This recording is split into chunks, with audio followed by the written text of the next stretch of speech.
Kita gampang nih, paling gampang nih. Roy Suryo CS, Dr. Tifa Rismond. Kalau menurut KUHP baru nggak bisa ditahan.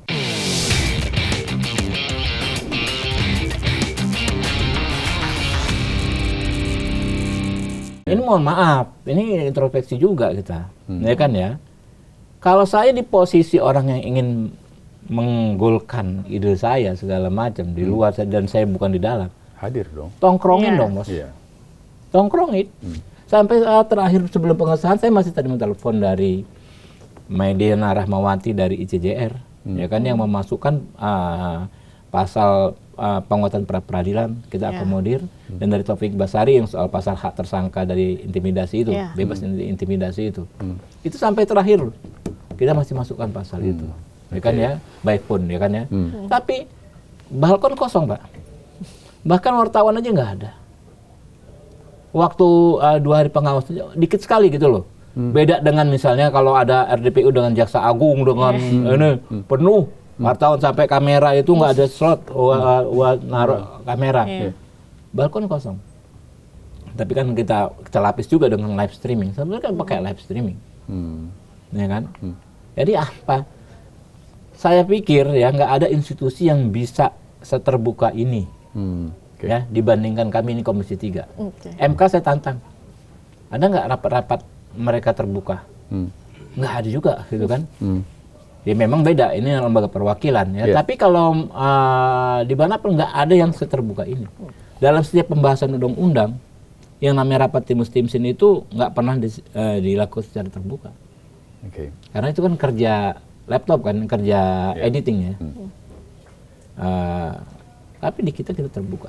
Jadi nggak pernah ada yang seterbuka ini. Kalau soal transparan mengakomodir kan kita relatif. Nggak mungkin semua masukan sekelompok LSM itu diterima 100%. Ya kan? Masukan saya aja, keinginan saya aja nggak mungkin 100% diakomodir gitu loh. Terakhir dari Danda, nanti saya juga punya. Saya penasaran soal restoratif justice. Ini kan baru sekali diatur di KUHP. Sebelumnya kan juga belum pernah ada. Mungkin di Perma juga sempat ada, tapi belum sekomprehensif itu di KUHP begitu. Nah, kemarin juga Pak Mahfud sempat ngomong soal restoratif justice dan juga plea bargaining atau tawar-menawar hukuman ini menjadi celah besar untuk dikorupsi. Gimana nih Pak? Ya kalau analisnya begitu, nggak ada restoratif justice dengan plea bargaining, memang celahnya lebih besar lagi. Iya dong. Namanya korupsi, orang mana-mana terbuka tidak terbuka, lebih besar lagi celahnya. Lebih besar lagi. Nah, untuk pelaksanaan restoratif justice sendiri ini akan seperti apa sih Pak? Saya nggak ngerti. Ini Pak Mahfud ini setuju nggak dengan restoratif justice, gitu kan ya? Dia ngeliat nggak kasus Nenek Mina dan lain sebagainya. Tapi saya pikir nggak ada lah pakar hukum yang nggak setuju dengan restoratif justice dengan plea bargaining ini. Nggak ada lah, gitu loh. Kalau soal pengawasan terhadap praktek tanpa dua hal tersebut memang kita awasi. Penegak hukum ya kan diawasi, dan tambah lagi ketentuan tadi. Yang ada di KUHP baru nggak ada di KUHP lama. Yang bisa kena kode sanksi etis, administrasi dan pidana. Iya kan? Itu ada semua. Gitu kan? Jadi udahlah, ini sudah sangat berlapis. KUHP dan KUHP ini dua aturan hukum yang sangat-sangat progresif. Revolusioner ya. Ini POV-nya aktivis lah. Ini dua undang-undang inilah. Karena sudah menampung dari segala macam lapisan masyarakat. Saya garis bawahi tadi aktivis. Abang kan mantan aktivis, Bang. Mantan aktivis. Kalau aktivis nggak ada mantan aktivis. Oh, masih aktivis. Masih aktivis. Oke, sip. Apa pesan Abang untuk aktivis-aktivis di luar sana dengan adanya KUHP baru dan KUHP baru ini, termasuk juga buat jurnalis-jurnalis? Ya, kita nikmati ya. KUHP ini sebagai alat perjuangan, KUHP dan KUHP baru ini memperkuat perjuangan kita, ya kan, melindungi perjuangan kita, melindungi kerja-kerja teman-teman jurnalis. Ya, alhamdulillah sudah ada KUHP dan KUHP baru. Jadi insya Allah segala bentuk pembinaan sewenang-wenang, ya, apalagi terhadap orang yang melaksanakan aktivitas perjuangan, apalagi aktivitas kerja jurnalis, ya, hilang dengan KUHP dan KUHP baru ini. jika kita benar-benar tegakkan secara lengkap, secara utuh. Oke.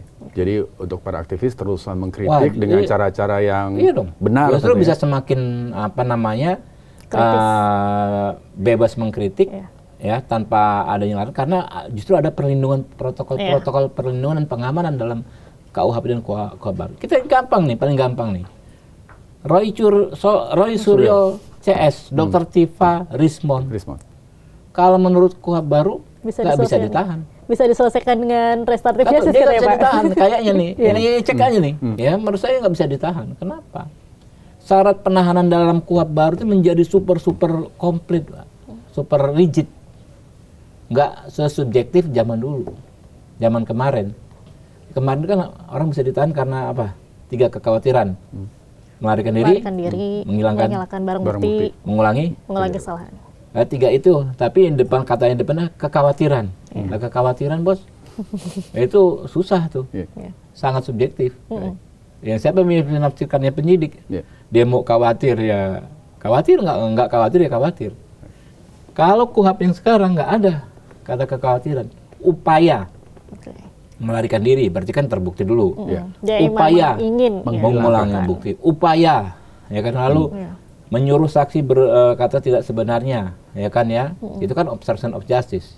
Lalu mengabaikan panggilan 2 kali, semuanya terukur. Pak Rismond, Dr. Tifa, Pak Roy Suryo, ya kan tinggal ngomong loh, saya sudah sampaikan yang sebenarnya. Rumah saya pas Roy misalnya di Jogja, ini alamatnya, saya nggak akan melarikan diri. Nomor HP saya ini, saya kan mau mengulangi tindak pidana, mana buktinya? Nggak bisa ditahan sewenang-wenang, Pak. Jadi kan orang kalau dapat dijerat dengan masalah hukum, orang politisi, kalau dia ditahan itu kan dia bertinju dengan tangan terikat. Kalau udah ditahan. Tapi, ya kan, kalau dia nggak ditahan, dia bebas, Pak. Iya kan? Dia bertinju sama-sama, dia bisa pakai gendongan kedua tangannya. Nah, inilah yang menurut saya situasi yang jauh lebih baik bagi aktivis dan jurnalis dengan KUHP dan KUHP baru. Oke. Gitu, Rizky. Baik, thank you, Bang. Menarik sekali pembahasan hari ini. Wah, panjang juga sih sebenarnya. Ya, memang kita diskusinya harus panjang ya. Bang, saya terima kasih Abang sudah hadir di sini. Semoga saja apa yang disampaikan oleh Abang tadi bisa membuat terang begitu ya. Terima kasih Bang sudah hadir di sini. Terima kasih teman-teman sudah menyimak juga perbincangan kita hari ini bersama dengan Ketua Komisi 3 DPR, Pak Habibur Rahman. Terima kasih sekali lagi. Saya Diandra Mukni pamit undur diri. Dan saya Rizky Haskan, terima kasih dan sampai jumpa. Bang, terima kasih. Oke. Terima kasih, Pak.